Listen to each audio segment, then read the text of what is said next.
aya Allah subhanahu wa ta'ala gatunyonyodde be booluganda. Jukira tukulembeza abaana abakadde abooluganda. So twogera mu maaso ogenda mu maaso ne aya yaffe naye Allah n'ateekako akakolizo min ba'di wasiyatin,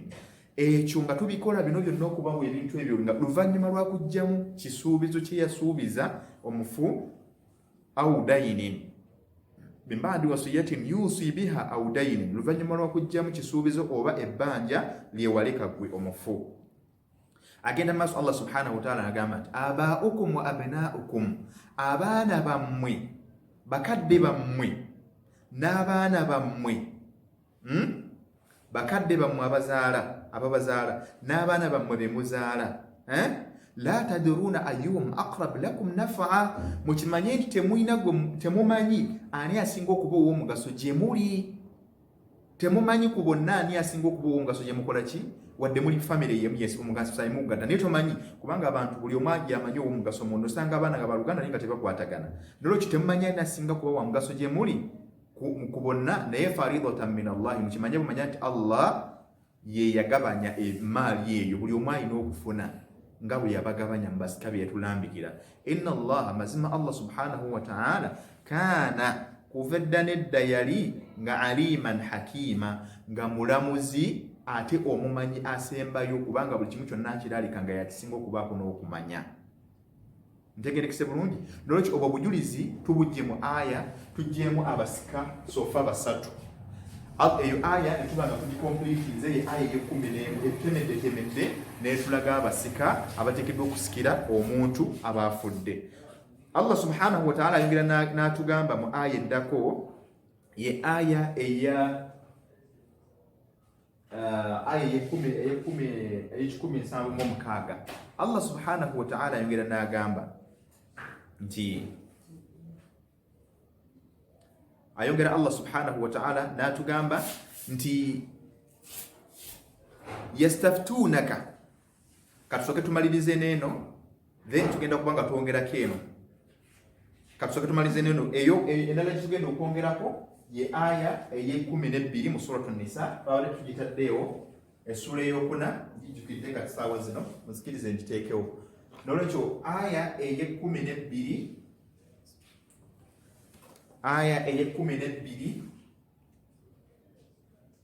that is sura ya kuna aya ey'ekumi suratu Nisa, naye tugenda kubanga insha Allah tugitunulako. Nolwekyo Allah subhanahu wa ta'ala mu aya ey'ekikumi ensanvu mu mukaaga n'atugamba nti yastaftunaka qulillahu yuftikum fil kalala, bakubuuza gwe Muhammad nga bakubuuza ku muntu aba afudde nga talese mwana, bagambe nti Allah subhanahu wa ta'ala ajja kubabuulira, ajja kubannyonnyola oyo bakola batya, bamusikira batya. Kyava agamba Allah subhanahu wa ta'ala nti inimru'un halaka, omuntu yenna bw'abanga afudde, laisa lahu waladun, nga talinaawo mwana yenna, au ukhtun walahu ukhtun, naye nga ate alina owooluganda mwannyina muwala, alinayo uganda w'omuwala,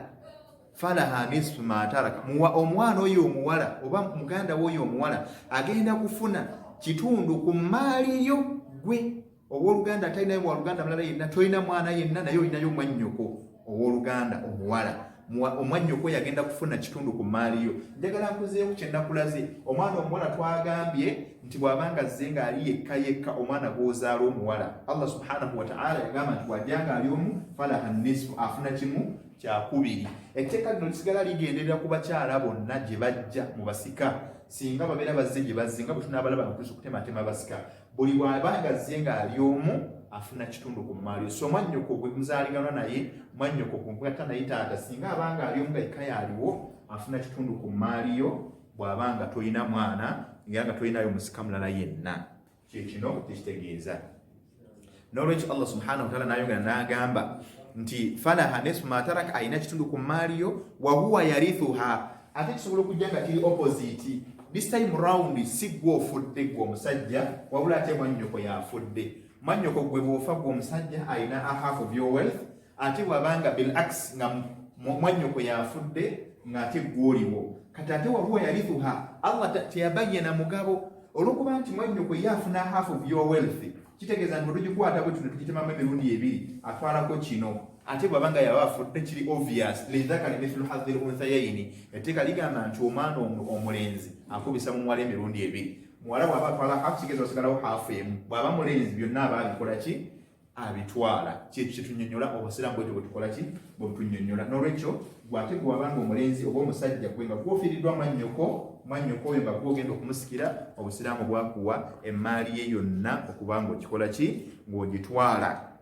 naye nga waliwo akakwakulizo kamu kokka n'agamba nti Allah subhanahu wa ta'ala wahuwa yarithuha min ba'di fa in kanat ithnataini ate bannyoko bw'obanga walisi babiri bannyoko bw'obanga walisi babiri falahuma thuluthani baba baddayo mugabo gutwala byo gw'abawala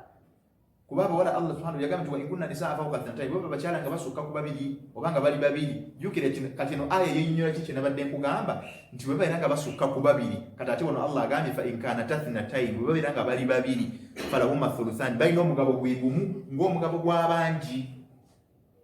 balina bibiri byakusatu bwe babeera nga bali babiri bannyoko babeera balina bibiri byakusatu 2/3 of your wealth kitegeeza emmaali tugenda gikwata tugitememu emirundi esatu bino ebibiri bino ebyokusatu bye baba bagenda okufuna nga bali babiri bannyoko kitegeeza n'okusukkawo kuba twakirabye edda mu aya gye twatandikidde ey'ekkumi n'emu suratu nisa ey'okusula ey'okuna Allah ng'akinnyonnyola ng'agamba abaana abawala bwe babeera nga basukka ku babiri kati ate wano agambye bwe babeera babiri ekitegeeza etteeka lisigala lye limu lino lye livvuunula liri n'olwekyo bwe babeera babiri babeera bafuna bibiri byakusatu wa in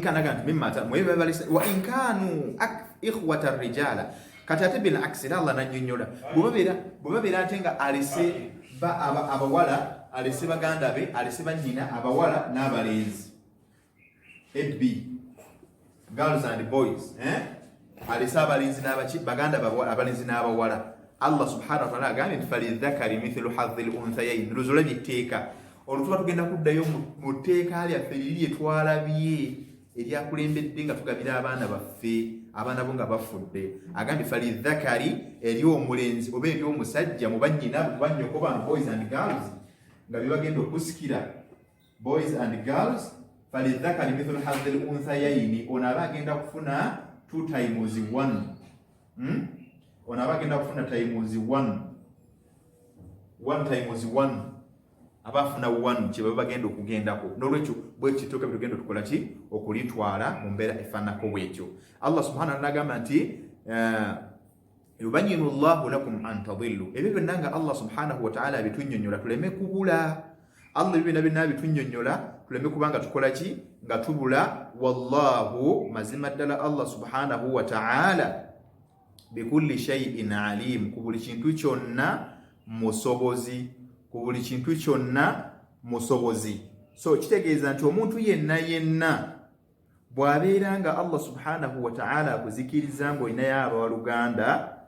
lemagamba nti abooluganda bo tebagenda kusikira kalla baba balina okusikira kubanga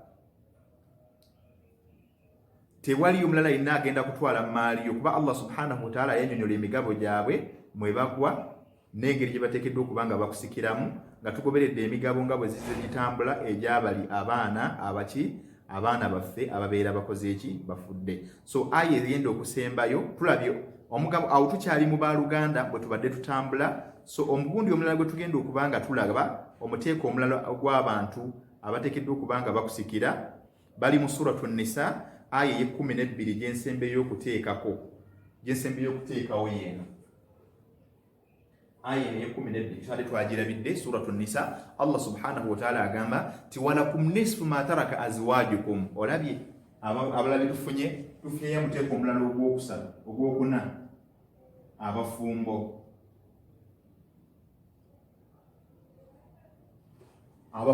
abasika betulabye mu aya zino Allah yabatematema agambye nti naye abasigadde abalala bayingira mu bano tujja kubannyonnyola kubanga birimu nti bano baali baliwo nabaddawo ebyo tujja kuba tubinnyola naye nga mainly aya be baaleeta walakum nisfu ma taraka azwajukum in lam yakun lahunna walad Allah agamba nti nammwe abasajja mulina a half of of your wife's wealth bw'obanga mukyala wo afudde omusajja naawe osikira mukyala wo obufumbo obusika bw'abafumbo mukyala wo bw'afanga alina ebyobugagga naawe okkirizibwa okumusikira la shak obusika Allah yabuteekawo wadde abamu tetubutuukiriza abo ne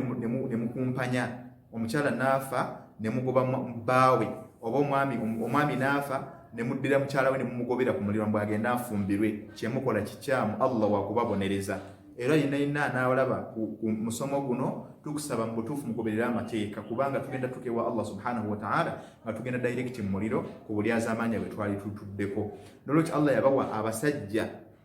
yabawa emigabo mu maali z'abakyala baabwe era ng'omugabo gwe yabawa Allah yabagamba walakum nisfu abasajja mulina a half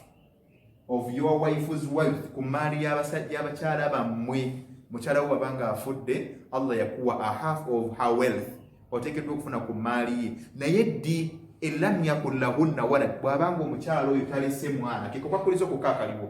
omukyala olina okubanga talese mwana nga tomuzaddeemu mwana gwe omusajja ate ekyokubiri omukyala alina okubanga talina we yazaalako walala kitegeeza mukyala we wamufunanga mu mbeerera nga obanga wamufuna tazaalangako obanga tazaalanga walala wonna obanga naawe tomuzaalangamu mwana yenna naye Allah n'agera omukyala oyo n'afa oyinza okuba wakamufuna naye nga mukyala mugagga Allah n'akugerera omukyala oyo n'afa akugambye Allah subhanahu wa ta'ala mu byobugagga by'omukyala oyo oyina a half of her wealth oyina ebyobugagga bye byolina okufunako nga bikwatiddwa ne bitemebwamu wakati n'otwalako Isirayiri n'ebirala ne bigenda mu booluganda abasigadde ate nabo Allah teyakoma okwo n'agamba nti fa in kaana lahunna walad bwe babeera nga bakyala bammwe bafudde nga balese abaana falakum rubu omugenda kujjulukuka mu mugabo guno ogwa a half of the wealth of her wealth mu maali y'omukyala oyo byabalese mugenda kuva mu mugabo ogwa half mugende mu mugabo ogwa a quarter of her wealth mugenda mu kimu ekyokuna kyogenda okubanga ofuna mu maali eyo olwaki because she has left an offspring aleseeyo omwana oba mulenzi oba muwala no matter ekikulu nti aleseeyo omwana yamuzaalamu oba yamuzaala mu bulala ekyo tugenda kitunuulira ekikulu nti mwana omukyala yamuzaala mu mbeera efaananako bwe n'olwekyo mu mbeera efaananako bweti tukka ku mugabo fe abasajja abaawasa abakyala ne tubeera nga emmaali zaabwe tufuna omugabo ogwa wansi olw'embeera y'okubaawo kw'omwana bino byonna obusiraamu bwabitunuulira naye maatalaka mukyalo by'abaalese n'obeera nga naawe okola ki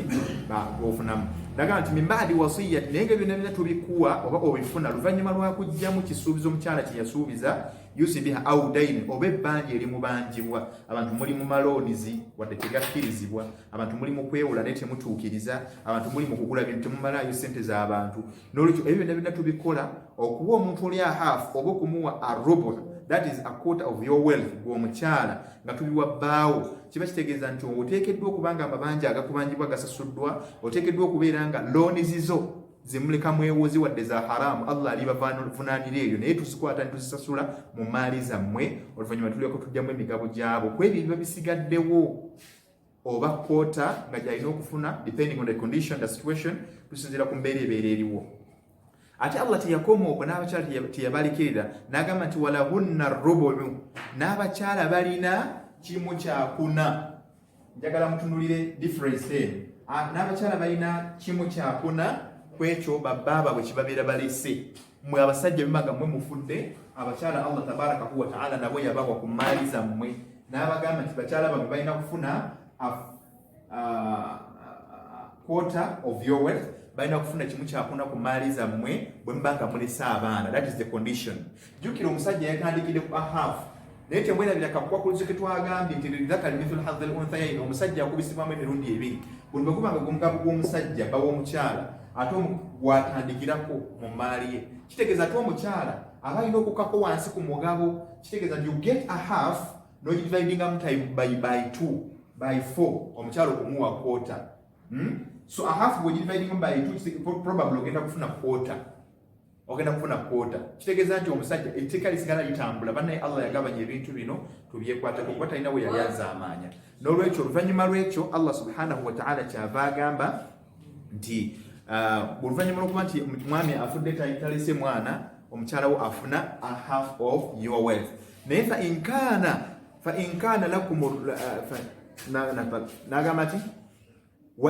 kana lakum waladun bw'obanga ofudde omusajja nga tolese omwana falahunna thomono ate omukyala olwagenda mu ekimu ekyomunaana that is kimu kya munaana mukyala wo kyagendamu look at the difference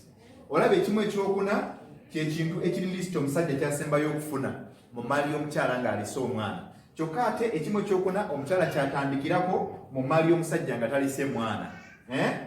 An eighth, that is if you get a fourth you divide it by 2 ofuna eighth. Bw'okwata ekimu ekyomunaana okigatta n'ekimu ekyomunaana ogenda kufuna quarter. Kitegeeza bw'okwata quarter n'ogigabizamu by 2 ogenda kufuna ki? Ogenda kufuna an eighth, kimu kya munaana. Ekitegeeza nti bw'eba maali ogenda kukwata emaali eno yonna ogigabazeemu 8 pieces. Ogabazeemu 8 these are the 8 pieces. Ogenda kukwata ku one piece, just one, gy'ogenda okuwa omukyalo oyo mu maali ya deceased person abeere nga naye afuna omugabo gwe gwafuna. No matter how many they are, bonna omugabo guba collectinga. Mukyalawo ow'ekawempe, mukyalawo ow'ekyambogo, ne mukyalawo ow'ematugga, ne mukyalawo ow'awa ne bwayise, bonna bagenda bagwa mu bigabo gino. Bwe babeera bana era bagwa wano mu kwota, bwe babeera bana era bagwa wano mu eighth. Emigabo gyabwe bakola ki? Bw'abeera omu era akitwala yekka, bwe babeera babiri era bakitwala bonna, bwe babeera basatu the same thing. N'olwekyo Allah kyategeeza obufumbo obusika obw'abafumbo abameka obw'abafumbo ababiri. N'agamba nti naye ng'ebyo byonna bina tubikola min ba'di wasiyatin, ekyo Allah yakitulamira nnyo luvannyuma lwaki? Luvannyuma lwakumala kumujja mu bye wasuubiza au dain oba ebbanja. Kyava agenda mu maaso Allah subhanahu wa ta'ala, wa in kana rajulun yurathu kalala, bw'aba omusajja ng'afudde naye ng'agenda talinaayo mwana agenda musikira, naye nga bakalaala ba mirundi ebiri. Kalaala abiri be tukulembezza kubanga tulese mwana, ati kalaala ono w'okubiri be b'oluganda mu maama.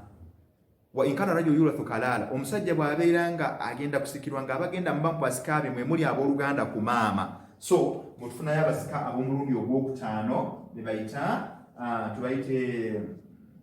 tubayite batya? Tubayite abooluganda mu maama.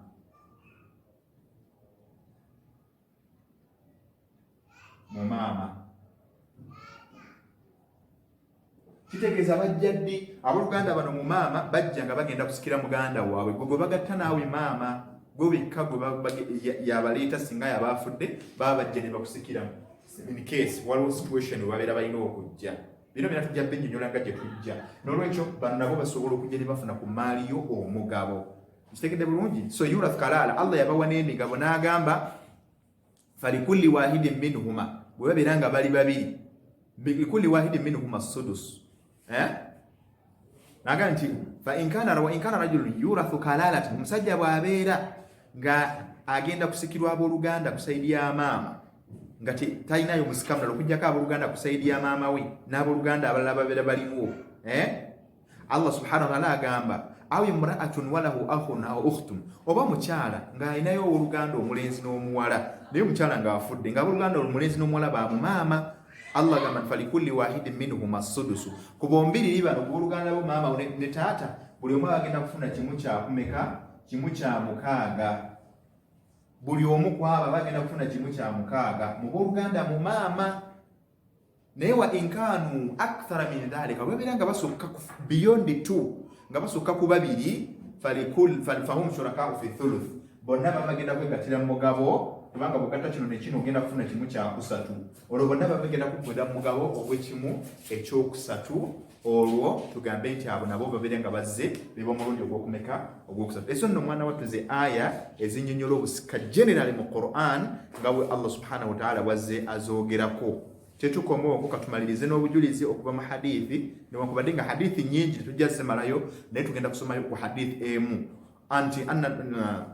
qawluhu sallallahu alayhi wa sallam, omubaka Muhammad sallallahu alayhi wa sallam yatugamba nti alhiqul fara'ida, mutuuse emigabo bi ahliha, eri bannannyini gyo, fama baqiya, ekiba kisigaddewo, fahuwa li awla rajulin dhakar, mukiwenga omusajja asinga obulungi ku saidi y'omufu. Ekyo tujjagira omusajja kyasinga okuba omulungi kuba bamanyi bakitunuulira ne balaba nga jjajja asinga owooluganda mu mbeera efaanako bwetyo. Nolwekyo faula awla rajulin dhakar. Ne hadithi endala nga Allah subhanahu wa ta'ala yatugamba ta'allamul fara'ida, mumanye emigabo, mumanye erimu ekwatagana n'amateeka, mumanye emigabo ebyetteeka, wa'allimuha, ate mubeere nga mukikola ki? Mugiyigiriza. Mumanye erimu ya fara'ida mukikole ki? Mugiyigirize. Natugamba ta'allamul Qur'ana, mu hadithi ndali yatuliza Ibn Mas'ud, natugamba ta'allamul al-Qur'ana, mumanye Qur'an nga bwe tugitegedde olwaleero mu aya zino tuzisomye Qur'an. Wa'allimuha, ate mugiyigirize. Wa'allamul fara'ida, ate ne fara'ida mumanye. ebyobusika mubitegeere wa'allimuha an-nas era mugiyigirize n'abantu okitegedde bulungi n'agamba nti fa innahu nisfu al-ilm era yagamba nti faraidhu nogulaba kitundu ku kumanya nga bwe twagambye nti byonna ebyobulamu byonna swala byonna bitegeka mu bulamu naye erimu ekwatagana n'okufa eri egi era yeerimu eno Allah kenyini yatwala obuvunanyizibwa n'abeera nga agyetemera n'abeera nga agitulaga n'atulaga abasika n'abeera nga atulaga baani abateekeddwa kusika n'atulaga obulombolombo nga bwe tulabye olwayo tumantuma badde batambula naffe mu mbeera efaanako bwe tubakubiriza buli yenna abawulidde obujulizi buno bannange tulabye gwe naggamba tubeere nga tubikola ki tubimanya n'atugamba Allah subhanahu wa ta'ala nabi sallallahu n'atugamba ta'allamu al-fara'id wa 'allimuha fa inni mru'un maqbudun yatugamba nabi sallallahu nti mumanye erimu eno ya fara'id mugiyigirize n'agamba fa inni mru'un maqbudun mazima ddala nze ndi muntu wa kuvaawo wal ilmu sayuqbad n'erimu ejja kuggyibwawo egenze ekendeera yakillu zaman ba'da zaman yirimu ne jolaba egenda ekendera katulwali kitunulya mu Uganda yaffe bwefaanana abantu tebabifaanako tebamanyi nti bana byatteeka omuntu buli omu akola byayagala abantu battinganye abantu mweroga abantu mutemagagana abantu mwewala families zaawukanye disputes among the families. That's because of this naye nga Qur'an yatulungamya dda netulaga kiki tulina okukola mbakubiriza buli yenna obuntu obubaka buno buba butuuseeko okubanga tukondera amateeka ga Allah subhanahu wa ta'ala kuba nabbi yatugamba nti abantu bagenda kwawukana ababiri balemera kufuna agenda kubanga abakola ki abatereeza mu mbeera zino kubanga abantu bajja kuba tebabifaako abasinga obungi battingane bakole ki bagwera mu makooti naye ne baleka Qur'an ate yabalambululira buli kimu kyonna nga batukirabye wa barakallahu fikum wa jazakumullahu khairan fi dunya wal akhirah amanya asigadde nze Umar Sulaiman Kasule okuva mu association getugambye Jamaiyatul Istishara al-Islamiyya lilmirathi fi Uganda giyite Association for Islamic Inheritance Consultation in Uganda ekibiina ekivuddeyo okumanyisa ku nsonga zino mutwekwateko abayagadde okubanga otufuna essimu zaffe ojja kubanga ozifuna wammanga bawandiikire osobola okubanga muzifuna osobola okuyita ku ssimu zino wammanga +256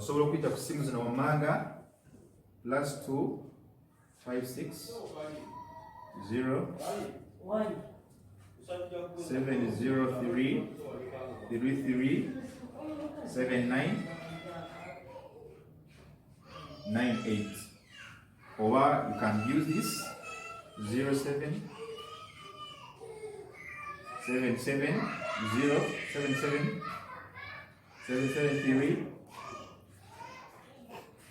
551 81 60 esimu zino bw'oba oziyiseeko osobola okuba n'ekibuuzo kyonna kyewandiyagadde okubuuza ekikwatagana ne inheritance project